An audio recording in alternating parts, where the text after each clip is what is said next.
friends, I'm Soumya here from Accurately Accounts. Today, I'm going to explain certain terms used in non-profit organization. Non-profit organization is that chapter of second PUC syllabus which students find it very difficult to understand, and it has always been a toughest challenge for the teachers to make it understand to the students. So my videos definitely will make students to understand it in a very easier way. As I've already mentioned in my previous video, from this chapter there is a possibility of getting 1 mark question and 2 mark question. So 1 mark question and 2 mark question will be completely on the terms whatever I'm going to explain in today's class. Unlike the other forms of business organization, in case of non-profit organization, generally the different terms are used.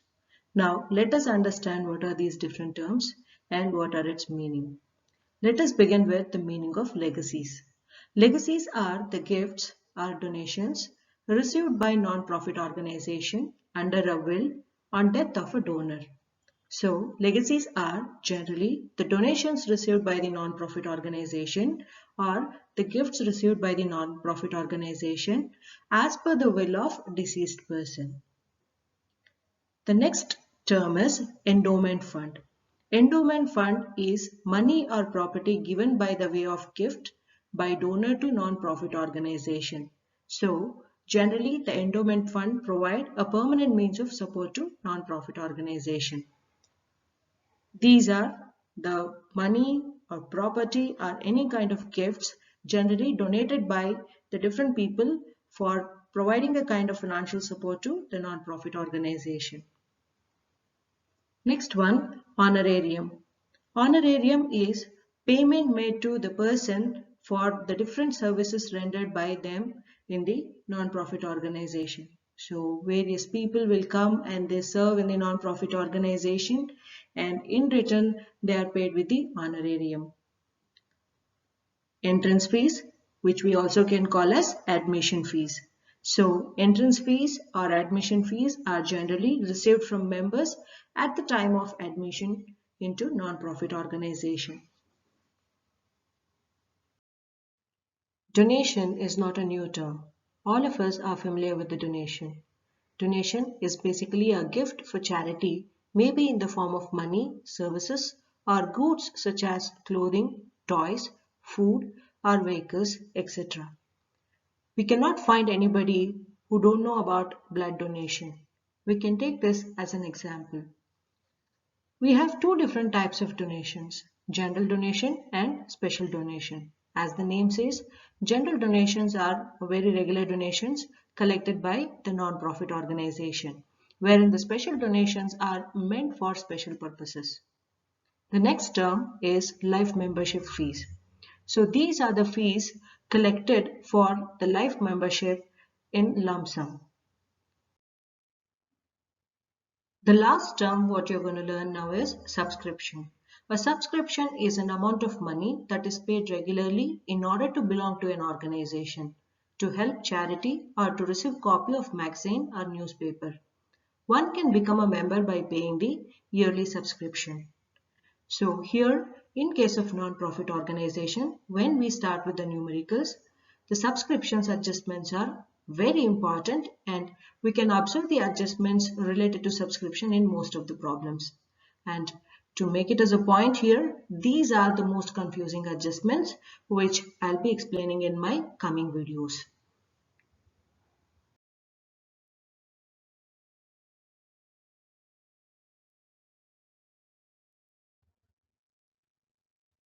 Generally, we find transactions as two different things, capital transactions and revenue transactions. We find two different items for transaction, capital items and revenue items. Capital items are non-recurring in nature. Non-recurring refers to the items which don't appear or which don't recur, which don't come frequently. Wherein revenue items are those items which are very much frequent, recurring in nature, which comes every now and then. Now, capital items can be broadly classified into two types, capital receipts, capital expenditure.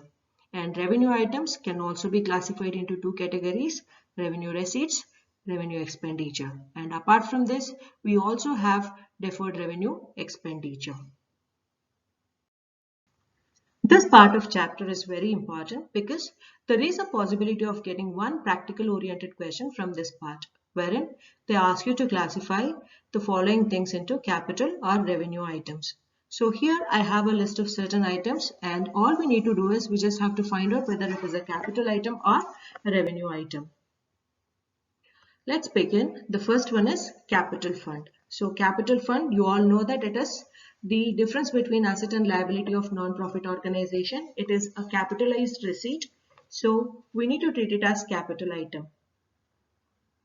Second one, subscriptions. Subscriptions are generally received at the time of registration. So we can treat it as a revenue item because it is recurring in nature. Next one, special subscription. As the name only says, these subscriptions are meant for special membership, so which is not so frequent or recurring in nature, so we can treat it as capital item. Next one, life membership fees. So for life membership means it will be only one-time payment. So one-time payment which is not recurring, we can treat it as capital. Legacies. You have learned the meaning of legacies in this class. So legacies are any gifts or money or any kind of donation received as per the will of deceased person. So it is not possible to receive such legacies every now and then. So it is a capital item. Next one, entrance fees. Entrance fees can also be considered as admission fees. So which is very much recurring in nature. So we can treat it as a revenue item. Next one, special donation. Special donation, again, it is meant for special purpose. So which is not frequent, which is not recurring in nature. So we can treat it as capital item. General donation. See, if the general donation amount is very huge, big, or a very large amount, then we can treat it as capital because nobody will give very huge amount or big amount as donation every now and then. If it is a small amount, then we can treat it as revenue item. Government grants. Government grants are very common in case of non-profit organization. So if the government grants are general, then we need to treat it as revenue because which is very much recurring in nature. If it is special, then definitely it is going to be for specific purpose like government grant for construction of a building or maybe for setting up a laboratory and setting up of library, so on. So which is not recurring in nature, so we can treat it as capital item. Next one, special fund. Name only says that it is special, so which is not frequent, we need to treat it as capital item. Next one, expenses to special fund. So whatever the expenses which are incurred in getting the special fund, even those expenses are not recurring in nature, so we need to treat it as capital item. And endowment fund, just now you people have learned about it. It is a kind of a gift or a donation given for the financial assistance or support to the non-profit organization, which is not frequent in nature, so we are treating it as capital item. Next one, sale of old newspaper. So this is very much common. All of us might have observed. It is very much recurring in nature, so it is a revenue item. Next one, subscriptions to newspaper. If you want to buy newspaper, generally you have to go for a subscription, maybe a periodical subscription like monthly subscription, half yearly subscription, quarterly subscription or yearly subscription. So this is quite frequent in nature, recurring in nature, so we can treat it as revenue item. Next one, additions and extensions to assets. Any new asset purchased or any extension is made to the building. So such things we need to treat it as capital item because it is not recurring in nature. Next one, heavy repairs on assets. So if there is any kind of a breakdown in machinery, any kind of repair which happens in the plant premises, definitely which incurs huge amount and which is not also frequent in nature, so we can treat it as a capital item. Repairs, alterations to assets.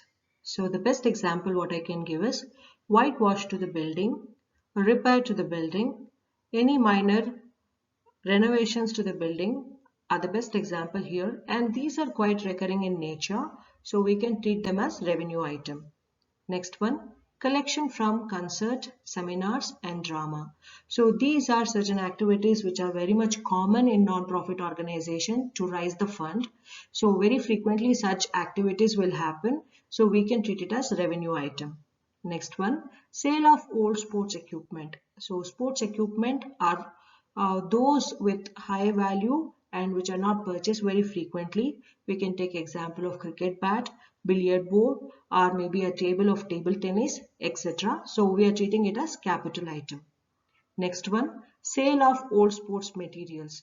So old sports materials here refers to the shuttlecock, shuttle bat, cricket balls, chessboard, etc. So all these, every now and then it will get torn and you need replacement for such things. So definitely we can treat it as a revenue item. Next one, purchase of sports material or equipment. So both we are treating as capital item here. Next point, sale of fixed assets or investment. So sale of fixed assets, you all know the meaning of fixed assets. These are the assets which are generally acquired for longer usage in business. The intention will be very clear. The fixed assets will be used for long term in the business organization, even in the non-profit organizations. So such assets, if we sell, definitely whatever the sales proceeds we get, it is not frequent in receiving the same. So we treat it as capital item. Next one, honorarium paid. Payment of honorarium is very much recurring in nature, so we treat it as revenue item. The last one, assets purchased. Any kind of assets purchased, we treat it as capital item. So again I'm telling, this part of learning is very important. You people can expect a 5-mark practical oriented question on this. So they ask you to write whether it is a capital item or revenue item. Thank you so much for watching my videos. For more such videos on accountancy, kindly do subscribe my channel Accurately Account.